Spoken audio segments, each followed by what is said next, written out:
नमस्कार, स्वागत है आपका। शुरुआत करते हैं बड़ी खबर के साथ। वायरस के हमले के कारण पिछले 3 दिनों से उत्तराखंड सचिवालय सहित कई विभागों में ऑनलाइन कामकाज ठप पड़ा हुआ है। आईटीडीए के डेटा सेंटर से होस्ट होने वाली सभी 186 वेबसाइट एप्लीकेशन बंद पड़ी हुई हैं, जिनमें सीएम हेल्पलाइन पर दर्ज होने वाली शिकायतों के साथ ही सचिवालय में ई फाइलिंग, टूरिज्म डिपार्टमेंट की साइट प्रभावित हुई है। इसके अलावा आईटीडीए निदेशक नितिका खंडेलवाल का यह कहना है कि बुधवार को वर्चुअल मशीनों की स्कैनिंग के दौरान ये वायरस डिटेक्ट हुआ था। इसके बाद एहतियातन पूरे सर्वर को डाउन कर दिया गया था। हालांकि आईटीडीए का यह कहना है कि हर वेबसाइट की हर एप्लीकेशन को स्कैनिंग करते हुए हम आगे बढ़ रहे हैं। एक्सपर्ट की भी मदद ली जा रही है। हमारे आईटी सेक्रेटरी नितेश झा है। सर, अभी प्रेजेंट स्टेटस क्या है? देखिए, हम लोगों ने स्वैन परसों ही अप कर दिया था। बाकी काफ़ी वेबसाइट्स और एप्लीकेशंस अब एक एक करके अप हो रही है। रात से हम लोग कर रहे हैं और मुझे उम्मीद है कि शाम तक सारी जो सेवाएं हैं वो बहाल हो जाएंगी। इस प्रॉब्लम के पीछे की वजह पता लग पाई सर क्या? एक मालवेयर डिटेक्ट हुआ था और बाकी अब डिटेल में हम लोग इसको एनालिसिस कर रहे हैं कि ये कहाँ से इंटर हुआ और इसको कैसे आगे प्लग इन किया जा सकता है। फ्यूचर के लिए एक क्वेश्चन सर ये है कि आईटी क्योंकि एक इम्पोर्टेंट सेक्टर है, तो ऐसे में कभी भविष्य में इस तरह की स्थितियां ना बने या कभी हैकिंग की कोई स्थिति ना पैदा हो, इसको लेकर आप मानते हैं हम इतने मजबूत हैं हमारा सिस्टम? देखिए, ये तो एक टेक्नोलॉजी है और टेक्नोलॉजी समय के साथ बढ़ता रहता है और हमारे स्टैंडर्ड एसओपीज का अगर पालन किया जाता है तो नॉर्मली इस तरह की चीजें नहीं होती हैं। फिर भी हम लोग टेक्नोलॉजिकल अपग्रेडेशन के लिए और कार्य करेंगे और हमने इसमें गवर्नमेंट ऑफ इंडिया की जो प्रीमियर एजेंसीज हैं, जैसे सर्टिन वगैरह को इन्वॉल्व किया है। उनके रिकमेंडेशंस के आधार पर आगे फिर हम लोग अपने सिस्टम्स को और फुल प्रूफ बनाने की कोशिश करेंगे। सेक्रेटरिएट आज तो बंद है सैटरडे संडे, लेकिन मंडे से हम माने कि पूरा ऑफिशियल वर्किंग सेक्रेटरिएट की स्मूथ हो जाएगी। मेरी आईटी टीम का मानना है कि बाय आज शाम तक सारी व्यवस्थाएं सुचारू हो जाएंगी। आईटी सेक्रेटरी नितेश झा, जिनका साफ तौर पर कहना है कि व्यवस्थाओं को और बेहतर कराने की कोशिश भी हो रही है ताकि आईटी डिपार्टमेंट और बेहतर तरीके से काम कर सके और सोमवार से सभी सेवाएं पूरी तरीके से राज्य में बहाल होंगी। कैमरा से संदीप नेगी के साथ दीपांकर भट्ट, न्यूज 18 देहरादून। उत्तराखंड के आईटी सिस्टम में आई खराबी और वायरस का असर चारधाम यात्रा पर भी देखने को मिल रहा है। ऋषिकेश में ऑनलाइन रजिस्ट्रेशन पूरी तरीके से ठप हो चुका है, जिसकी वजह से रजिस्ट्रेशन काउंटर पर चारधाम यात्रा पर जाने वाले श्रद्धालुओं को लंबा इंतजार करना पड़ रहा है। लाइन लगी हुई है, एक आदमी बैठा हुआ है, पूरे काउंटर नहीं चल रहे, जिससे असुविधा हो रही है यात्रियों को और हमें भी असुविधा हो रही है क्योंकि उनके जीएनबीएन का गेस्ट हाउस बुक है और मैंने गाड़ी वहां लगानी है। मुझे कम से कम 10 से 12 घंटा ड्राइव करने के लिए चाहिए। आप ही बताओ मैं किस हिसाब से उन्हें बद्रीनाथ पहुंचा सकता हूं। तो उत्तराखंड में वायरस अटैक के बाद कई विभागों की सरकारी वेबसाइट बंद हो गई हैं, जिसकी वजह से सरकारी विभागों में कामकाज पर असर पड़ा है, जिससे लोगों को भारी दिक्कतों का सामना करना पड़ रहा है। हरिद्वार के लक्सर तहसील में भी जरूरी दस्तावेज और प्रमाण पत्र लेने वाले लोगों की लाइन लगी हुई है। लोगों को जरूरी दस्तावेज और प्रमाण पत्र मिल नहीं पा रहे हैं। कामकाज कब शुरू हो पाएगा, कर्मचारी कुछ भी कह पाने की स्थिति में नहीं है।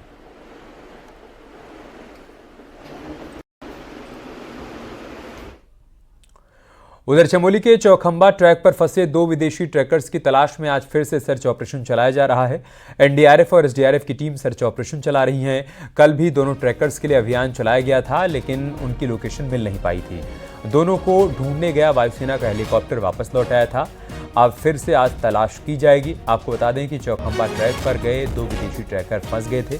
अमेरिका की मिशेल थेरेसा और ब्रिटेन की जैन मैनर्स गुरुवार को चौखंबा पर्वत पर ट्रैक करते हुए दोनों पर्वतारोही के बैग नीचे खाई में गिरे, जिससे ये आगे ट्रैक नहीं कर पाई और वहीं पर फंस गई।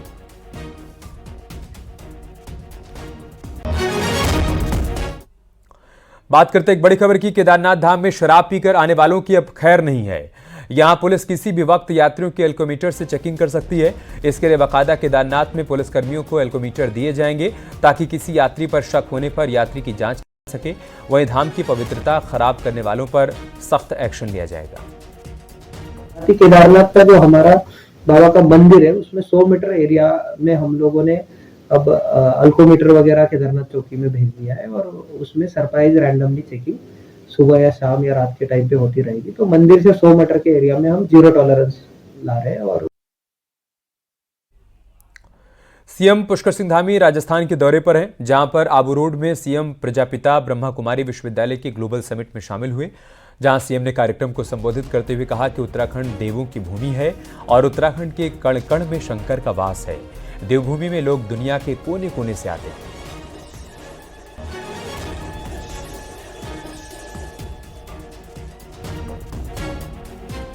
कि मैं उत्तराखंड राज्य से आता हूं और उत्तराखंड राज्य जिसको देवों की भूमि कहा जाता है और जिनके हर कण कण में शंकर का वास है।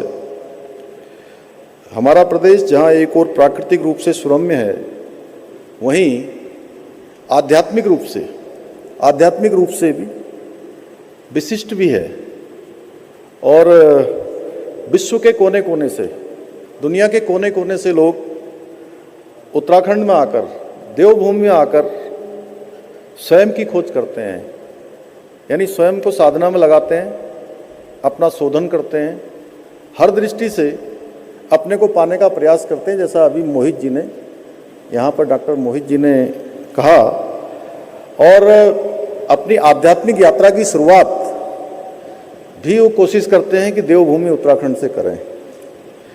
और ऐसे प्रदेश से आकर जहाँ कभी कभी मुझे लोग पूछते हैं कि देवभूमि में कितने देव स्थान हैं या कितने प्रसिद्ध स्थान हैं, तो मेरा एक ही उत्तर होता है कि देवभूमि जिधर भी आपकी नज़र जाएगी, हर स्थान देवों से आच्छादित है। हर स्थान हमारा पर्वतों से आच्छादित है, हर स्थान वनों से आच्छादित है, हर स्थान हिम ग्लेशियरों से आच्छादित है, नदियों से आच्छादित है।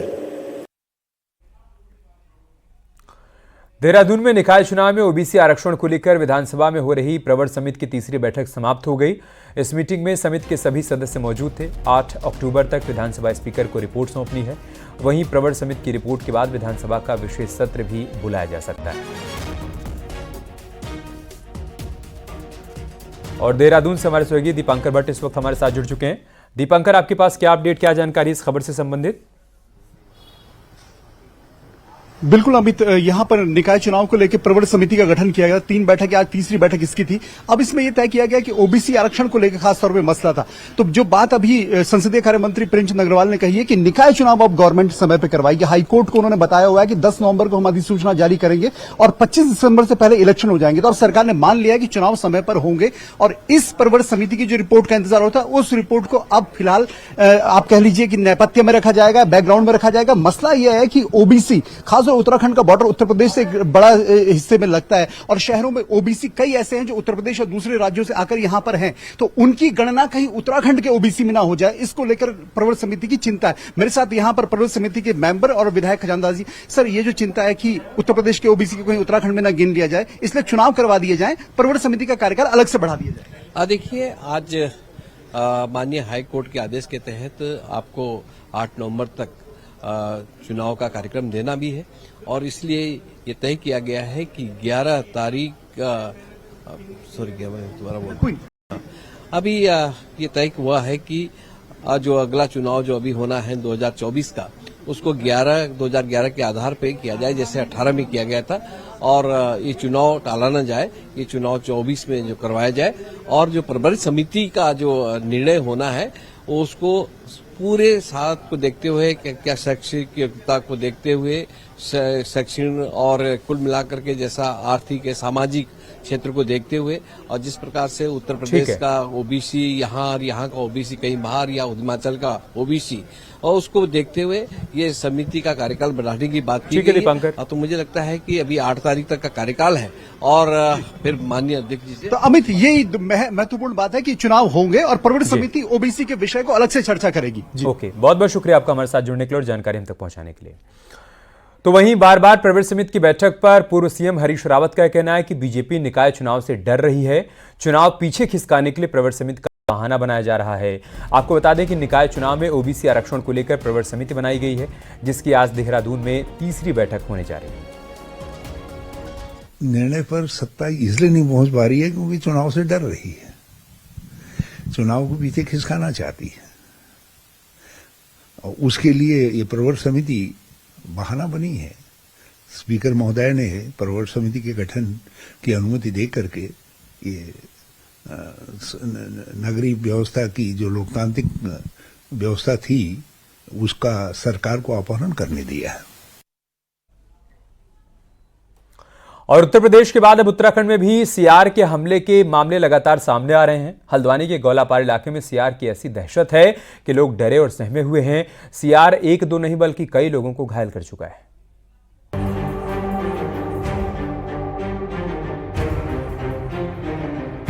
ये देखो यहाँ घाव है, ये पूरा होठ में घाव है, ये यहाँ से यहाँ तक पूरे घाव है। ये यार भैया इनको खूब पटका वो करिए, खूब पटका हुई है इनकी। अच्छा, हाँ, सीना में बैठ गया बिल्कुल ही, उधर जगह ने हिम्मत से काम लिया। ये है गौलापार इलाके की रहने वाली गंगा देवी, जो अपने पति रामदयाल पर सीआर के किए गए हमले की पूरी कहानी बयां कर रही है। लेकिन सीआर का रामदयाल पर हुआ हमला कोई पहला या आखिरी हमला नहीं है।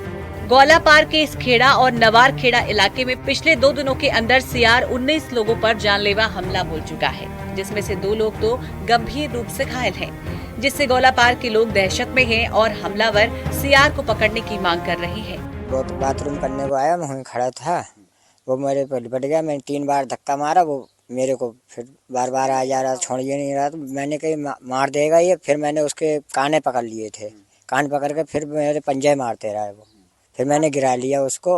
हमारे इस तरीके से डर बसाया, अचानक से उसने पापा पे हमला किया था। हम तो सब सो रहे थे, पापा बाहर को आए तो वो यहीं पे पता नहीं कहाँ से आया, उसने अचानक से पापा पे हमला किया। और हमला ऐसे किया है, बहुत ज्यादा बुरी तरीके से किया था, जिससे पापा को काफी चोट वगैरह लगी है, काफी ज्यादा घायल हो रखे हैं। और इस तरीके का डर बस गया है, शायद वो अभी भी नहीं निकल रहा है हमारे। उनके लिए उठे थे, इन पे उसने इतना हमला करा, इनको छोड़ नहीं रहा था। वो डर बना हुआ है। हाँ, इतना डर बना हुआ है कि बस हम रात के लिए सो नहीं पा रहे हैं।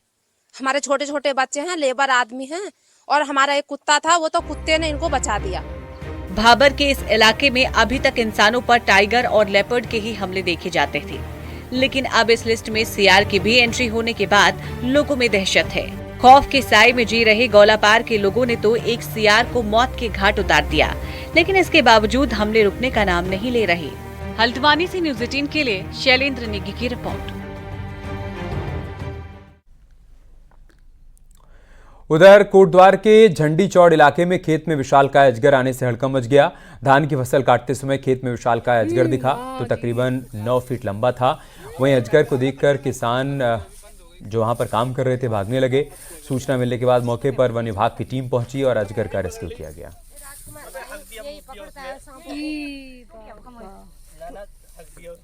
नरेंद्र मोदी ने आज पीएम किसान सम्मान निधि योजना की 18वीं किस्त जारी की, जिसका लाभ उत्तराखंड के 8 लाख किसानों को मिलेगा और 169 करोड़ रुपए उत्तराखंड के किसानों के खाते में ट्रांसफर हो गए। इसके साथ ही पीएम नरेंद्र मोदी ने किसानों को वर्चुअली संबोधित भी किया। किसान सम्मान निधि कार्यक्रम में कृषि मंत्री गणेश जोशी भी मौजूद थे।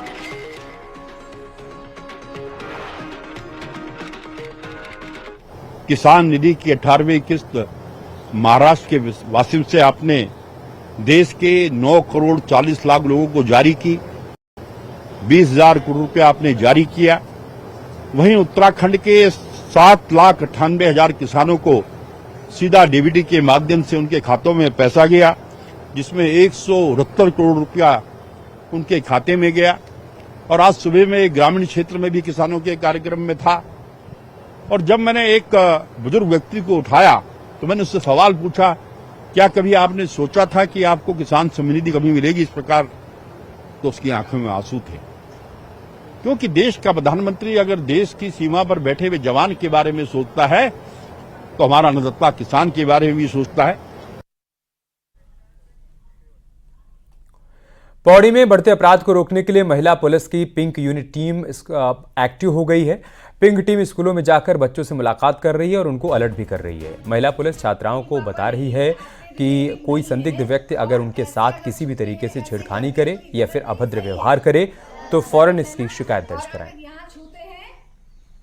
तो एक पुलिस और पब्लिक के बीच का जो एक डिस्ट्रस्ट है उसको समाप्त करने का भी हमारा प्रयास है, ताकि ये सब बच्चियां खुलकर हमारे पुलिस कर्मचारियों को, महिला पुलिस कर्मचारियों से बातचीत करें और उनकी जो समस्याएं हैं वो भी बताएं। रेलवे ट्रैक पर हो रही साजिश पर लगाम लगाने के लिए जीआरपी एक मॉक ड्रिल करने जा रही है। मॉक ड्रिल के तहत ट्रेन डिरेलमेंट के दौरान की कार्रवाई और एसओपी की तैयारी को परखा जाएगा। जीआरपी और आरपीएफ दोनों मॉक ड्रिल से व्यवस्थाओं को परखेंगे। एसपी जीआरपी सरिता डोभाल ने बताया कि पिछले दिनों ट्रेन डिरेलमेंट की साजिशों की कई घटनाएं सामने आई हैं, जिसके बाद जीआरपी अलर्ट मोड पर है। रेलवे लाइन पर चेकिंग और गश्त बढ़ाई गई है। ट्रैक और उसके पास बेवजह घूमते संदिग्धों का सत्यापन भी करवाया जा रहा है। व्यवस्थाओं को फुल प्रूफ बनाने के लिए आरपीएफ के साथ ही जल्द ही मॉक ड्रिल की जाएगी।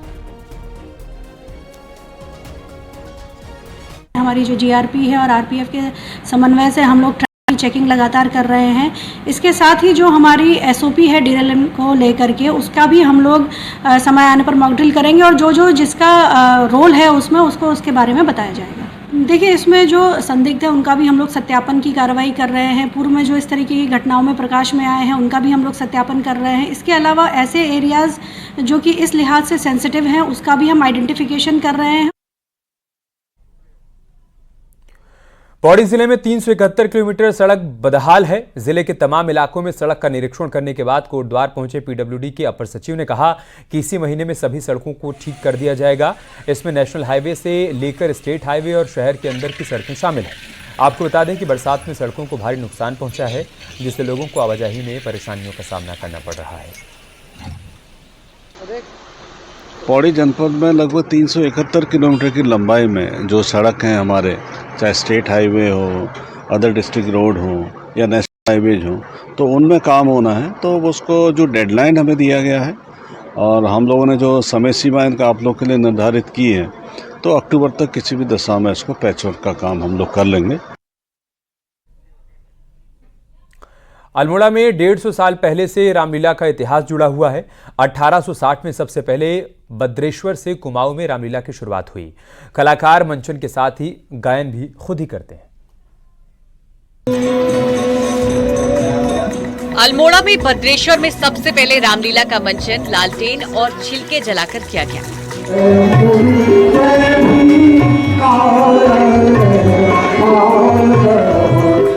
मंचन करने वाले कलाकार 1 महीने तक रामलीला की तालीम करते हैं। रामलीला भैरवी, श्याम कल्याण, ठुमरी समेत कई रागों में गाई जाती है।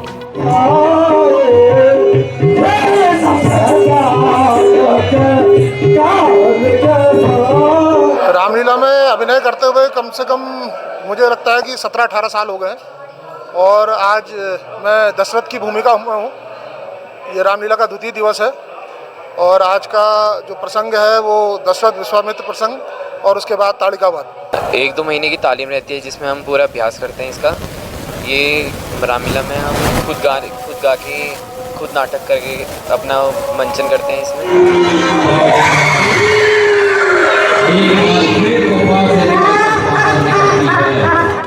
अल्मोड़ा में कई जगहों पर रामलीला होती है, लेकिन नंदा देवी की रामलीला सबसे पुरानी है, जहां पर कलाकार कई पीढ़ियों से मंचन कर रहे हैं। इन रामलीलाओं को देखने के लिए दर्शक दूर दूर से आते हैं।